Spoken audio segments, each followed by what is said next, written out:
Good evening, brothers and sisters. Good evening po. Please accompany me as I share with you one of the chapters of my life.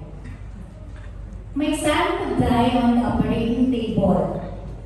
The most frightening words I heard from a doctor, which caused me to pass out for about 15 minutes. But I can't be weak. My son was relying on me. And I was the one who had to make decisions as regards to my son's life. My son was initially diagnosed with hydrocephalus and pineal tumor at 6 years old in the year 2003. I needed to raise 150,000 pesos to first treat the hydrocephalus with surgery. I didn't have the money. I called my boss, and he told me to use the insurance and he'll take charge of the remaining. A God's blessing, indeed. The surgery was done in another hospital for 2 reasons. First, that hospital wasn't affiliated with our insurance, and the other was that I lost faith in the doctor because he told me I could lose my son. The night before the transfer, I prayed fervently to God to please allow me to see my son grow older, achieve his dreams, for us to have more time with him. But then, also, I told God to let His will prevail, and I asked for strength to endure all that's happening.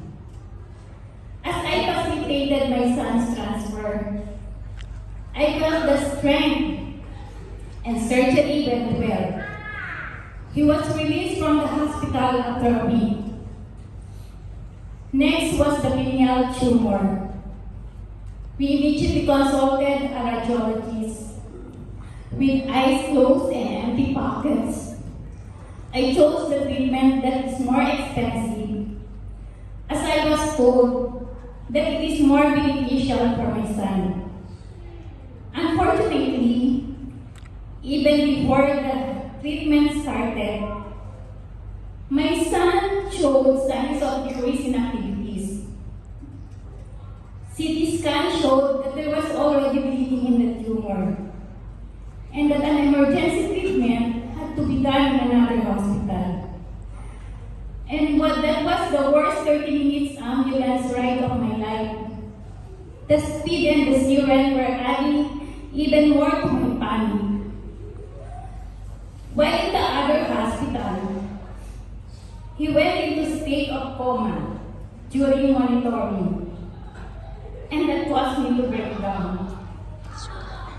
As God was sending us angels to convey His love and compassion,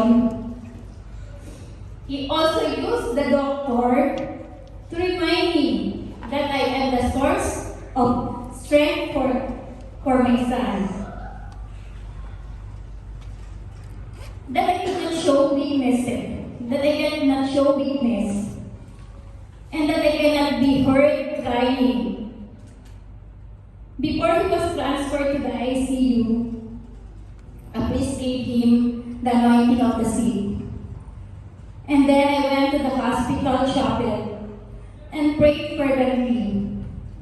While there, I saw Lubina leaflets saying, pray the rosary 9 times for 9 days, and to multiply it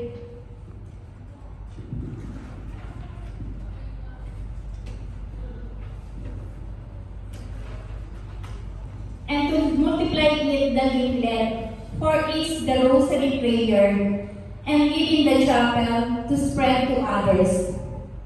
And I did make 81 copies. I devoted whatever time possible to do 9 rosary prayers within 24 hours in the chapel, even at 12 midnight for 9 days. My son continued to be treated and was showing progress. On the 7th day of my rosary novena, he woke up from coma. Though his brain wasn't still functioning properly, short amnesia, cannot recognize people, and cannot speak. He was transferred to a private room on the 9th day and was discharged from the hospital on the 15th day. It was Holy Wednesday, and no treatment could be administered to him. We got home without my son showing any sign of recognition or speech. That Good Friday, my daughter and I joined the procession in Pila Laguna. And when we came home, my son was starting to speak in baby talks. The following day, Black Saturday, I went to Mount Carmel Church in Lipa, Batangas. While praying the rosary, I got a call from my mother-in-law because my son uttered mommy. I rushed home and when I got there, it was only I that my son could recognize. Oh, my heart beat for joy, and my heart was so full of gratitude and faith in the Lord that everything was going to be okay. My son continued treatment in the hospital after the Holy Week. With the help of the doctors, my daughter Joanne, who kept him company and in conversation, and of course with lots of fervent prayers, my son recovered his memory and speech. And after about 6 weeks, he was finally discharged from the St. Luke's Hospital. But it didn't stop there. We have to keep going back and forth to an oncologist for monitoring of cancer cells in him. And there was a time when it rose to 40, when the maximum should just be 7. He underwent 4 sessions of chemotherapy, all of which were hard for him, and he was on the verge of giving up already. But with prayers and a lot of convincing, he survived all 4 sessions. Then we did biannual checkups for 2 years, and thereafter annual checkups. In 2009, praise and thanks be to God, my son was declared cancer-free.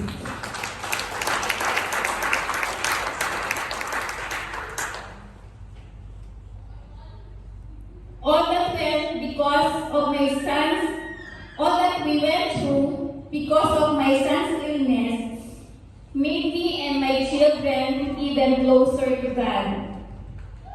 Then one fine Saturday evening, I attended the anticipated Mass at St. Thomas Church. I told God that whichever community approaches me, I will join wholeheartedly and will serve Him through it. After the Mass, one couple sitting behind me approached and invited me to attend Christian Life program. And with God's grace, I finished the CLP on October 4, 2009.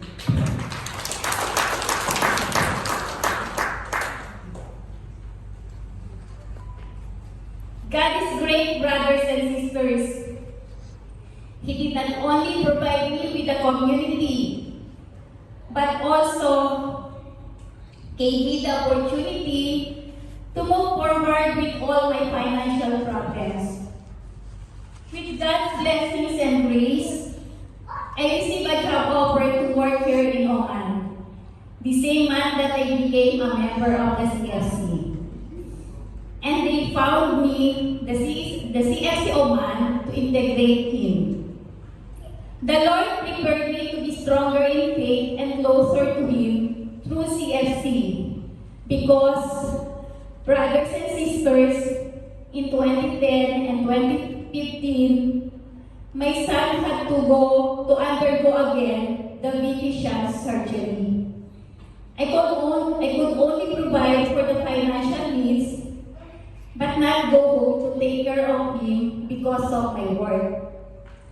But through the CFC, especially my whole lower household and family household members who offered financial support and the comforting and massive prayers of the CFC community dedicated for my son during the surgery, all those helped save my son from blindness and comforted me during the time I needed it most. With the CFC community, God made me feel that He never left me and will never be far from me. My dear brothers and sisters, with God's blessings and graces, my experiences did not make me lose hope, nor crush me to the ground. They rather strengthened and healed me. They made me rise, pick up my mat, and go in the service of the Lord in whatever way possible. And for all of this, may God be praised. Thank you, Sister Wen, for that very powerful